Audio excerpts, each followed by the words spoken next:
Subscribe to our YouTube channel and press the bell icon so that you never miss any video lesson from Rao's IAS Study Circle. Hello and welcome to Daily News Simplified, an analysis of the Hindu newspaper from UPSC perspective. Today we will discuss the Delhi edition of the Hindu newspaper dated 2nd May 2020. And the articles that we will discuss today are displayed on your screen. So let us start our discussion. Now, before starting today's discussion, let us look at the e-learn platform of Rao's IAS, which can be very helpful for aspirants preparing for the civil services examination. Now, this is one platform where you'll find diversity in terms of the study material which is prepared by the Rao's IAS, and you can easily download the Focus magazine and the Prelims Compass magazine for free here. Again, this provides for the preliminary examination test series as well as the mains examination test series. Again, there is an open source platform where you can post answers related to the questions which are posted on the mains assignment section. Now, for example, a question related to the cross-border insurgency on the Indo-Myanmar border has been posted on this platform. So on this, you can easily post answers related to such questions, and these answers will be checked by the faculty members of the Rao's IAS. Again, you can also improve your answer writing by getting feedback from your peers on such questions. Now, besides study material, prelims test series, mains test series, and the mains assignment, one of the most important feature of this e-learn platform are the video lectures. Now, in these video lectures, you will find all the Daily News Simplified videos arranged in a chronological order. Again, you will also know about the important videos which have been arranged chronologically related to the economic survey and the budget. Again, video discussion of the questions that were asked in the mains examination of 2019 have also been posted on this e-learn platform. And for refining your preliminary examination preparation, the prelims target videos have also been posted on this e-learn platform. And besides all these features, one of the most important feature is the forum on this e-learn platform. And this provides a very good opportunity for discussion on important topics. And on this forum, you can discuss topics related to the mains examination, preliminary examination, and also general issues related to your preparation as to how to read newspaper or how to make notes, etc. So you can bring up all such queries on this platform and get reviews from the staff members as well as from your peers. And that will help you in improving and having a targeted preparation of the UPSC Civil Services examination. So after this, let us take up the discussion of today's newspaper. Now, this article on page number 1 reads that the direct taxes revenue defies lockdown, and it further clarifies that there has been a jump of about 36.6% in the April in terms of direct taxes revenue for the central government. Now, in this regard, although this data is not very important for us from the exam point of view, however, in this regard, let us look at what were the highlights regarding the tax collections or the tax revenue of the central government that were provided by it in the budget of this year. So let us look at these trends, and they can be very important for us from the preliminary examination point of view. So this will form a part of the preliminary examination syllabus under the topic economic development.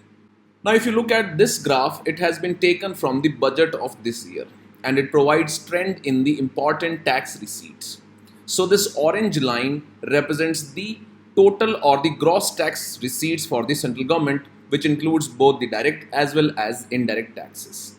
Then if you look at this line, it represents the direct tax collections for the central government, and this line basically highlights the trend in the direct tax collections for the central government. Again, if you look at this dark red line, it represents the trend of the indirect tax collections for the central government. And these trends are very important for us from the preliminary examination point of view. And if you go through the previous year questions, you will find that a lot of questions have been asked based on these important trends. So whenever you go through the budget of any year for the preliminary examination especially, you should always take note of important trends in the important economic data. So now if you look at the gross tax receipts for the central government, you will find that they have been fluctuating since the year 2011 and 12. And there has not been any steady increase or steady decline in the gross tax receipts for the central government. So as you can see, it was about 10.2% of the GDP, and it declined to about 10% of the GDP in the year 2014 and 15. However, after that it started picking up, and then again it dropped in the year 2018 and 19 and in the year 2019 and 20. Further, if you look at the direct tax collections and the trends in it, you will find that this has also been fluctuating. So it was about 5.6% of the GDP in the year 2011 and 12, and it dropped to 5.4% in the year 2015 and 16. However, after that it started picking up. However, it again dropped in the year 2019 and 20. Further, if you look at the indirect tax collections, you will find that this has also been fluctuating, and it was as low as 4.4% of the GDP in the year 2014 and 15. And it again picked up and reached a maxima in the year 2016 and 17 at about 5.6% of the GDP. However, after that, it has been showing a declining trend, or rather, it has remained constant in the past 3 years. And this has mainly been because of the introduction of new indirect tax regime which has been introduced, that is the goods and services tax. So let us look at some important observations which can be important for us from the preliminary examination point of view. So the gross tax revenue for the financial year 2019 and 20 is about rupees 21 lakh crores, which is about 10.6% of the GDP. Now, another important area which can be asked in your preliminary examination is the decreasing order of the tax revenue, or which tax yields highest revenues for the central government. So if you look at this trend, you will find that the goods and services tax amounts to highest collection in the central government revenue, and it is followed by corporate tax, then it is followed by income tax, and then the union excise duty and customs duty, so on and so forth.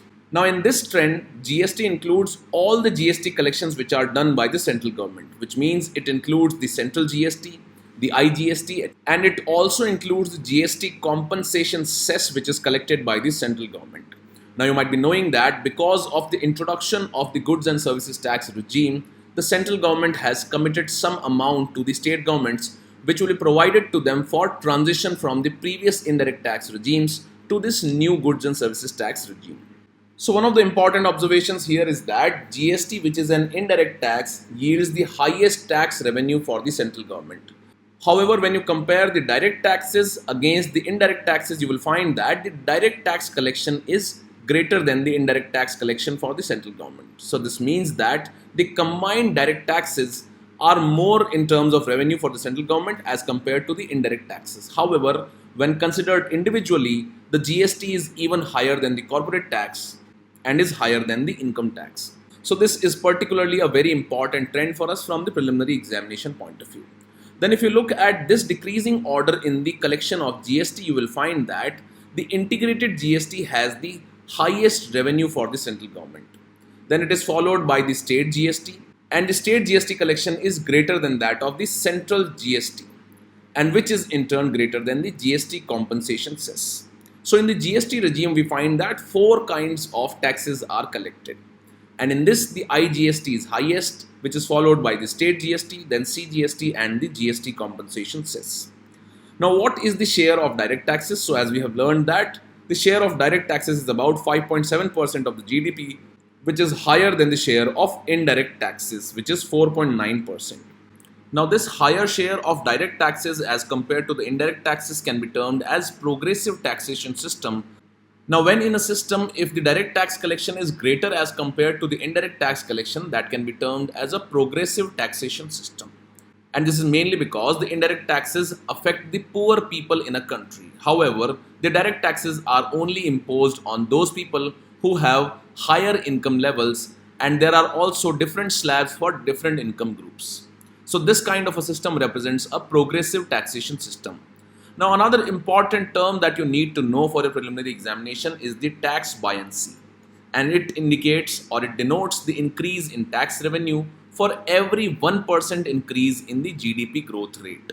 So if in a particular year, let's say, the gross tax receipts increase by 12%, and in that year, if the GDP growth rate is 10, then the tax buoyancy can be termed as the ratio of increase in the gross tax revenue as compared to that of the increase in GDP, and this will come out to be 1.2.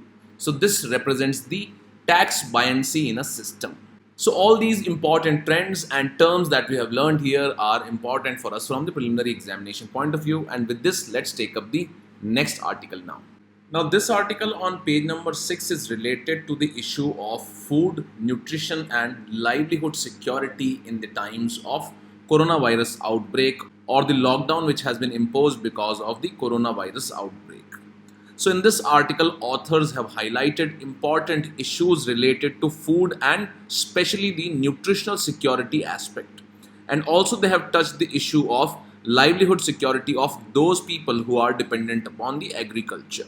And further, in the end, the authors have provided certain suggestions to improve this scenario.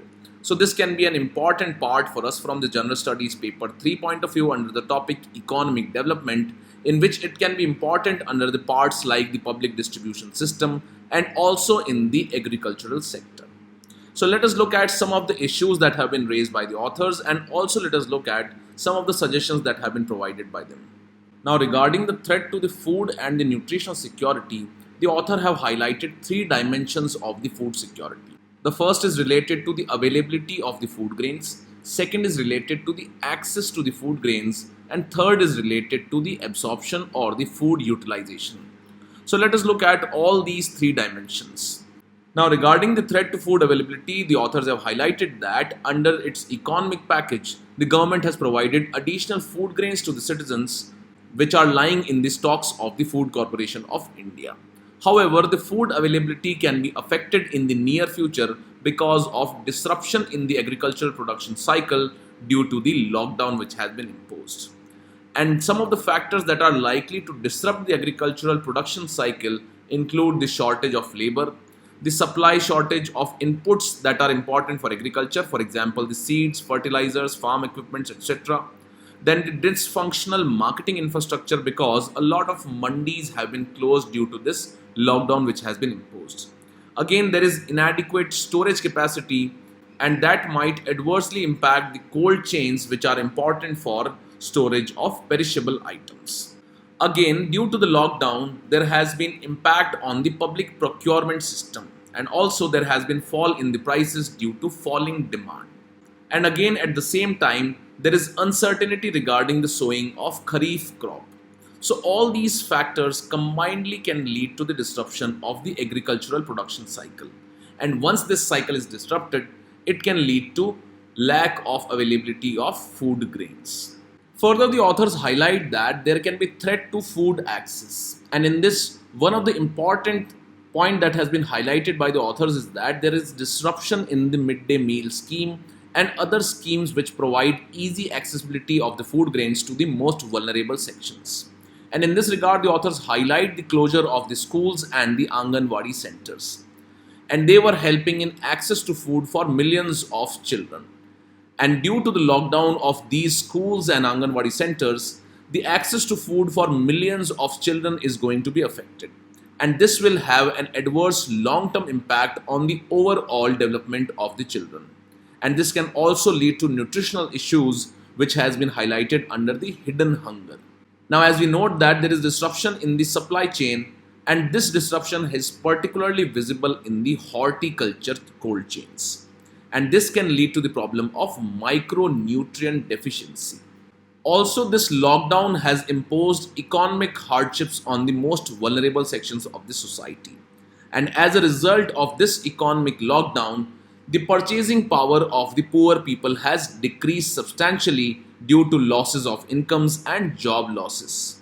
Now, due to the job losses and the loss of income, the poor sections will not be able to buy nutritional food which are generally costly.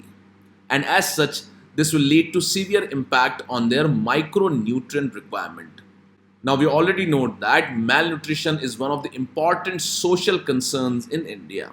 So in this regard, the authors highlight that due to this lockdown, there can be adverse impact on the nutritional security, or there can be increase in the hidden hunger in India. Then the third is related to threat to food absorption. And this is mainly related to external factors like access to clean drinking water, sanitation, etc.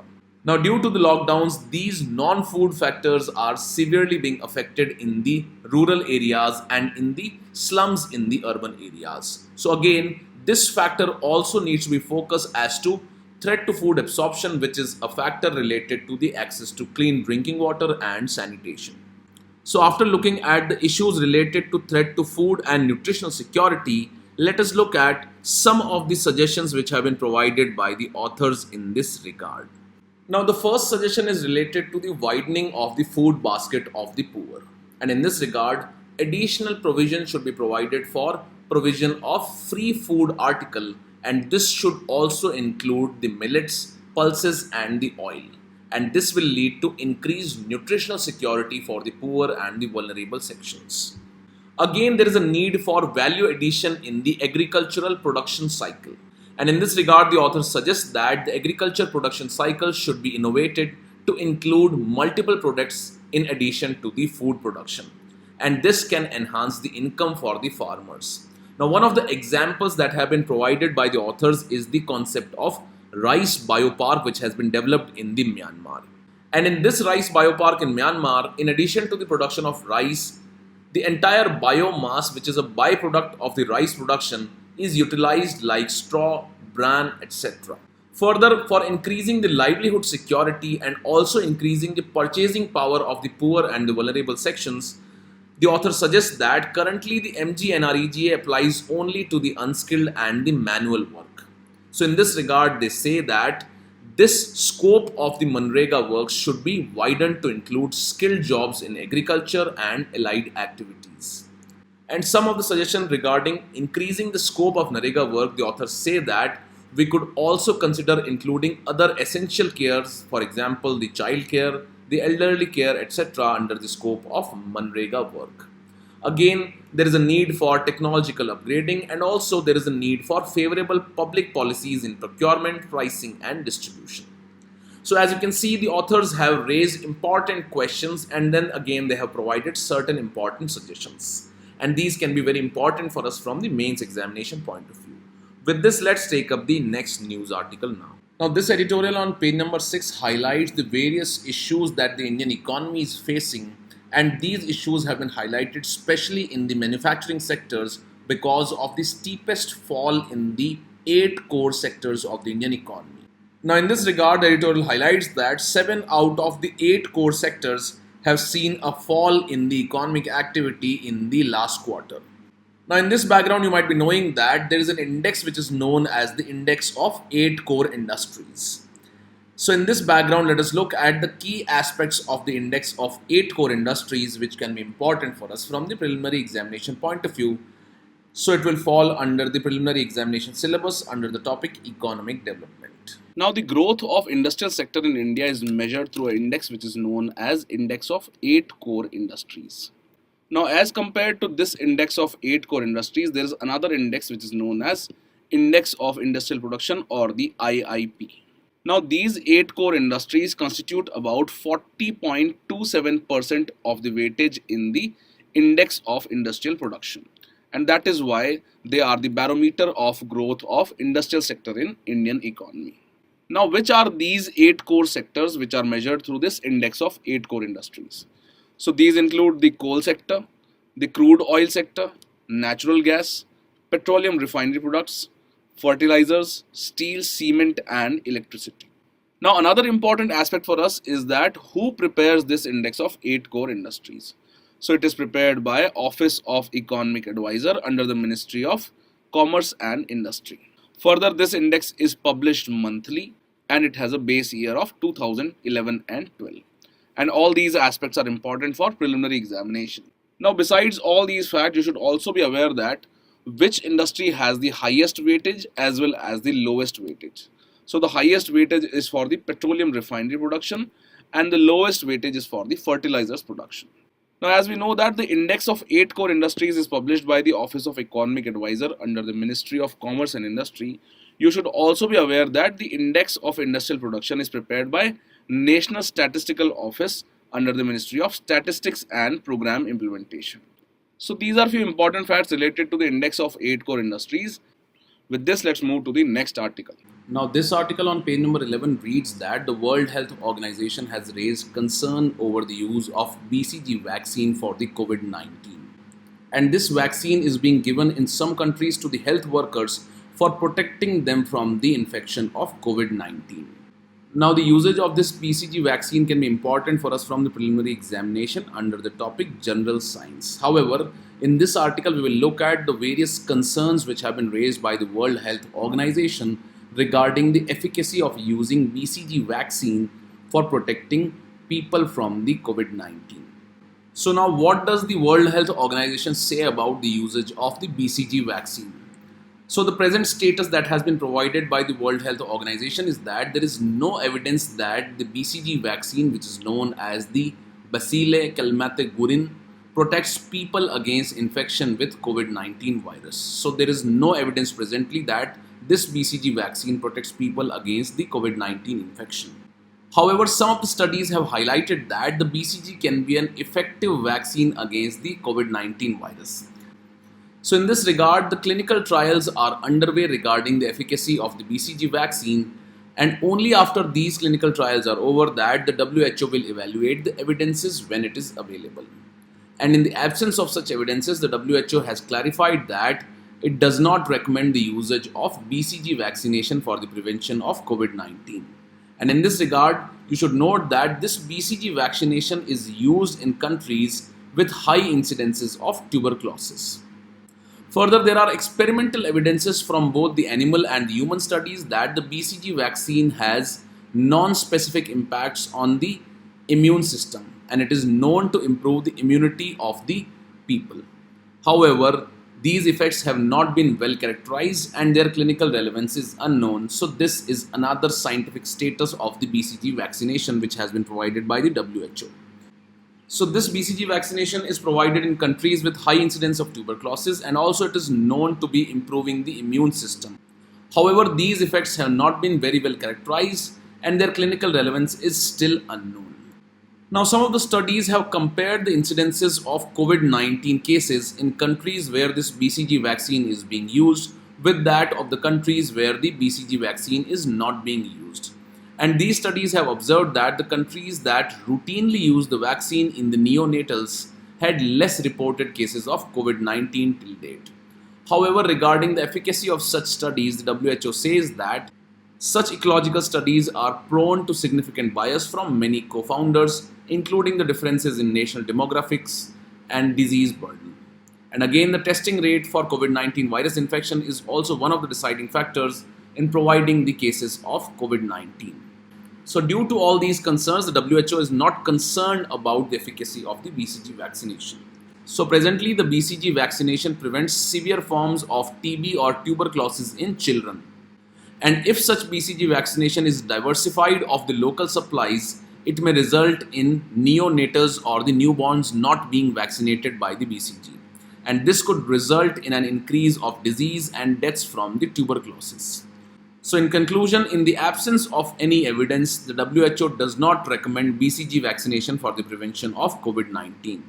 And in this regard, the WHO continues to recommend neonatal BCG vaccination in countries or settings which have high incidences of tuberculosis. So this is the final status of the usage of BCG for prevention of COVID-19.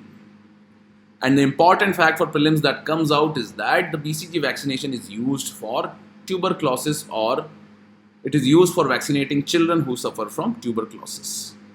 Now let us summarize today's lecture. So the topics which are important for us from the preliminary examination point of view are the trends in the tax receipts, the index of 8 core industries, and the BCG vaccine usage, or where is this BCG vaccination used. So if you look at the trends in the tax receipts, you should be aware of the important trends in the gross tax receipts, in the trends of the direct taxation, and also the trends of the indirect tax collection for the past 5 to 10 years. And in this background, you will find that UPSC has asked questions related to these important trends in the economic indicators. Again, in this discussion, you should also keep an eye on the tax which provides highest revenue to the central government.